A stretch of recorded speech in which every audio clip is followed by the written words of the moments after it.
तैयारी करें डाउटनेट के साथ। यहाँ पर आपको राकेश यादव व आर.एस. अग्रवाल की सारी बुक वीडियो सॉल्यूशन के साथ मिल जाएगी। अगर आप किसी भी क्वेश्चन में अटक जाते हो तो आपको क्वेश्चन की पिक्चर क्लिक करके क्रॉप करके डाउटनेट पर सेंड कर देने, 2 सेकंड के अंदर वीडियो सॉल्यूशन आंसर मिल जाएगा। चलिए सगड़ा लोग लाइव आ जाओ। आज का अपना टॉपिक है सादृश्यता। सा मतलब कि समान दृश्य। देखिए सबसे पहले इसका मतलब समझ लेते हैं। सा यानी समान दृश्य, इसका मतलब दिखने में जो समान हो उसे कहते हैं सादृश्यता। Doubt clear. और सेकेंड टाइप के सवाल आते हैं, उनमें से कहीं ना कहीं होता है आपस में संबंध या फिर बोल सकते हो रिश्ता। उन सेकेंड तरह के इस तरह के सवाल आते हैं जिसमें कहीं ना कहीं होता है रिश्ता। चलो सवाल कैसे आते हैं उनके बारे में थोड़ी बहुत बात कर लेता हूँ। तो कुछ इस प्रकार के सवाल आते हैं। देखिए एक तरफ आ जाता पुरुष का संबंध जो स्त्री से है, मतलब कि मेल फीमेल का संबंध है, वही संबंध है नर का किससे होगा, यानी कि आदमी का किससे होगा। तो स्वाभाविक सी बात है दोनों में पुरुष स्त्री का संबंध है तो नर का संबंध होगा मादा से। यहाँ पर 4 ऑप्शन आ सकते, जैसे स्त्री आ जाए, नारी आ जाए, मादा आ जाए, ऐसे करके ऐसे सवाल है वो आपके आते हैं। एक बार बोर्ड साफ कर लेता हूँ फिर क्लियर बताता हूँ। चलो सवाल तो देख लिया होगा। मामा का जो संबंध मामी से है वही संबंध मासा का किससे होगा। तो देखिए मामा मामी क्या है, पति पत्नी। देखिए यहाँ पे इनका रिश्ता कौन सा निकल रहा है, पति और पत्नी का। तो मासा की पत्नी कौन क्या लगेगी आपके, तो स्वाभाविक सी बात है मासा की पत्नी आपके क्या लगी, तो मासी। तो यहाँ पर आपका जो ऑप्शन ए नंबर वाला है वो राइट है। चलिए बढ़ते हैं अगले स्टेप की तरफ। चलो लाडलो अगला सवाल देखना। देखो टिल्ला का जो संबंध पाड़ से है वही झाड़ी का संबंध किससे होगा। आप लोगों को पता है कि छोटे छोटे टिल्ले, मतलब कि टिल्ले प्लस टिल्ले बन के बनाते क्या है, पाड़। मतलब छोटे छोटे टिल्ले बन के बनाते हैं पाड़। छोटी छोटी झाड़ियाँ बनना के आपका क्या बनाएगी, झाड़ियाँ मिलके बनाती है क्या, जंगल। जैसे एक झाड़ी यहाँ पे ऐसे करके कंटिन्यू अगर झाड़ी हो तो वहां पे क्या बन जाता है, जंगल। तो आपका सही आंसर होगा जंगल।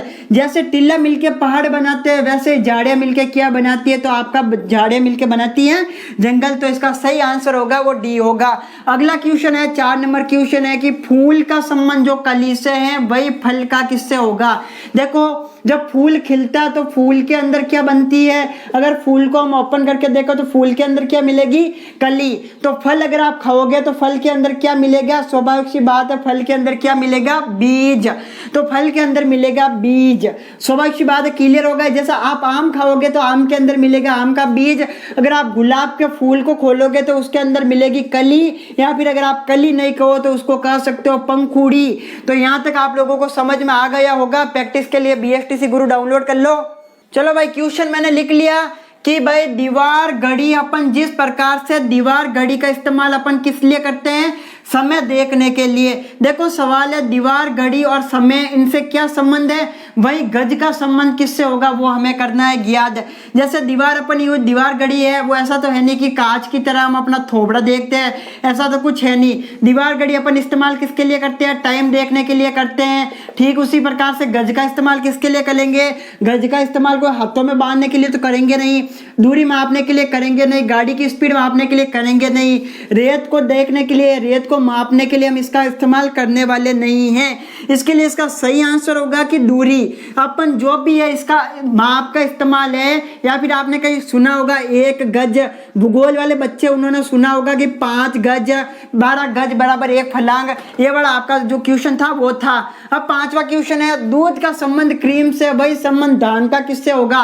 देखो अगर आप दूध को अच्छे से मिलाओ या फिर उसको अच्छे से ठहराओ तो उसके अंदर से क्या निकलेगी, दूध के अंदर से क्रीम निकली जाती है। ठीक उसी प्रकार से धान के अंदर से क्या निकलेगा।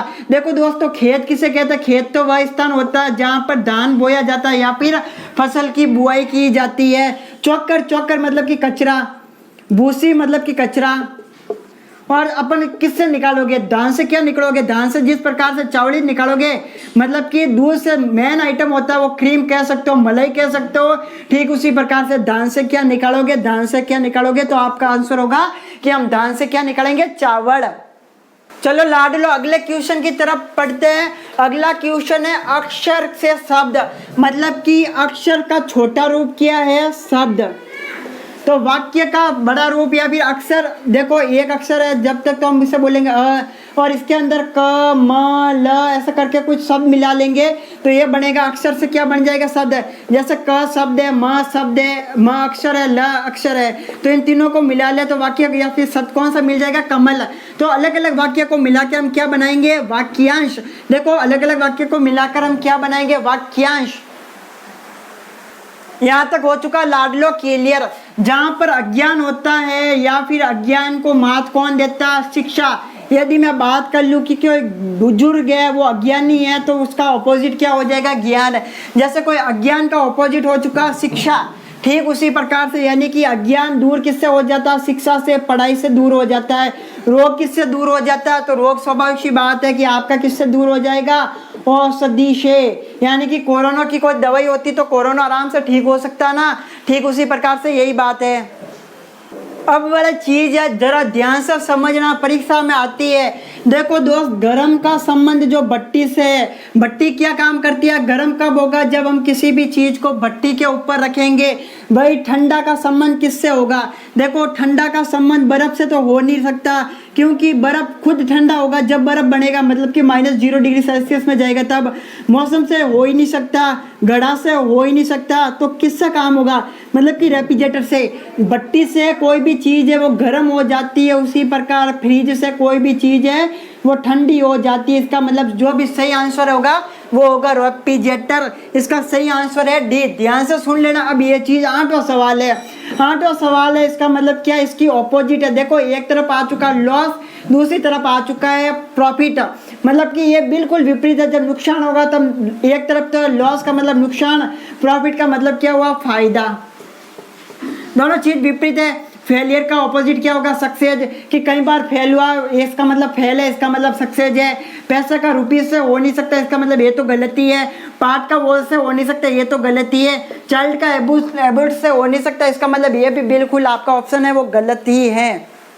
अब लास्ट एंड अंतिम, देखिए दोस्त, अंतिम बहुत ही ज़्यादा इम्पोर्टेंट है। उसके पहले आप डाउनलोड कर लेना BSTC गुरु। फिर से बता रहा हूँ, BSTC गुरु ऐप डाउनलोड कर लेना। प्रथम का जो शब्द अंतिम से, मतलब कि आप यहाँ से बोल सकते हो ये फर्स्ट, ये लास्ट। प्रथम ये, अंतिम ये। वफादार सबसे पहले मान सकता हो, सबसे पहले आदमी होता है वफादार। उसके बाद में वफादार का ऑपोजिट है, या फिर आप बोल सकते हो पर्यायवाची यही है, ईमानदारी। सद्गुण, अच्छे गुण वाले को तो कहते हैं सद्गुण। ये भी होने वाला नहीं है, ये भी होने वाला नहीं है। अवज्ञा, किसी भी बात को मानने वाले को कहते हैं अवज्ञा। अब आखिरी ऑप्शन क्या बचा, विश्वासघात। मतलब कि जो व्यक्ति वफादार होगा, वफादारी का ऑपोजिट बोल सकते हो क्या होगा, विश्वासघात।